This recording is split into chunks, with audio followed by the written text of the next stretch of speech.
Hi friends, అందరికీ నమస్తే అండి. అందరు ఎలా ఉన్నారు? బాగున్నారా? మీరందరూ బాగుండాలని మనస్ఫూర్తిగా కోరుకుంటున్నానండి. ఫ్రెండ్స్, ఈరోజు అయితే మేము ప్రకృతి వ్యవసాయంలో భాగమైన చేప బెల్ల ద్రావణాన్ని అయితే మేము తయారు చేస్తున్నామండి.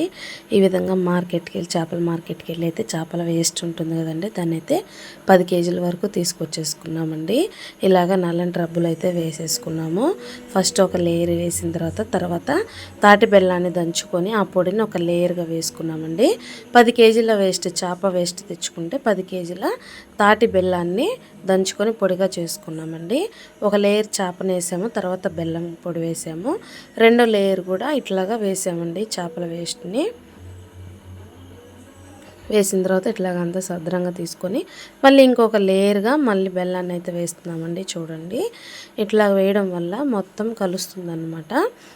మనం కలిపేటప్పుడు కూడా మనకి అక్కడ కొంచెం ఇక్కడ కొంచెం ఉండిపోకుండా మొత్తం ఒకటిగా అవుతుందని ఇట్లాగా మేము చేస్తామండి. సారి 10 కేజీలు చేప వేస్ట్ తీసుకున్నప్పుడు 10 కేజీలు తాటి బెల్లాన్ని అయితే తీసుకోవాలన్నమాట.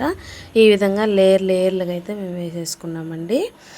చేతులు పెట్టి అయితే కింద నుంచి పైకి బాగా తిప్పుకోవాలన్నమాట. అంటే అంతా కలవాలి, అందుకని మేము చేతులు పెట్టే చేస్తున్నామండి. కర్ర సహాయంతో తిప్పితే కలవదు కదా మొత్తం, అందుకనే చేతులతోటి మేము ఇలా చేస్తున్నామండి. దీన్ని అయితే 15 రోజుల పాటు దాన్ని అలాగనే ఉంచేసేయాలన్నమాట. ఒక బకెట్లో పెట్టుకుంటాం. తర్వాత అయితే మేము ఇట్లాగా పెట్టేసుకొని 15 రోజుల తర్వాత అయితే ఈ కషాయం తయారైపోతుంది అనమాట. అప్పుడు తీసినప్పుడు ఏదైనా పిప్పి ఉంటే ఆ పిప్పినంతా మేము వడగట్టేసుకుంటాం అనమాట. వడగట్టుకున్నప్పుడు దాని నుండి వచ్చిన ఆ రసం ఉంటుంది కదా, అదే కషాయం అనమాట. ఈ విధంగా చూడండి, బాగా కలిపేసుకున్నాము అంతా. ఈ మూత పెట్టే బకెట్లో అయితే వేసేసుకుంటున్నాం. మూత పెట్టేసుకోవాలండి. రోజుకి 2 సార్లు కర్రతోటి, తర్వాత మనం కర్రతోటి తిప్పుకుంటే సరిపోతుంది. ఉదయం ఒకసారి, సాయంత్రం ఒకసారి, 2 సార్లు కర్ర సహాయంతో తిప్పుకుంటూ ఉండాలన్నమాట. ఈ విధంగా అయితే మొత్తాన్ని మేము బకెట్లోకి అయితే వేసేసుకున్నాము.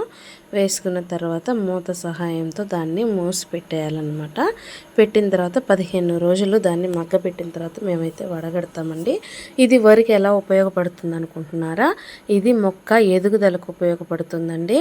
ఏ కీటకాన్ని దగ్గరికి రానివ్వదు. వరికి పట్టే కీటకాలు ఉంటాయి కదా, పురుగులు, అవి ఏవి కూడా పొలాన్ని అంటవన్నమాట. ఈ విధంగా అయితే మేము పెట్టేసుకున్నామండి. మూతను కూడా పెట్టేసుకున్నాము. ఇది 15 రోజుల తర్వాత మళ్ళీ వీడియో మీకు చూపిస్తానండి.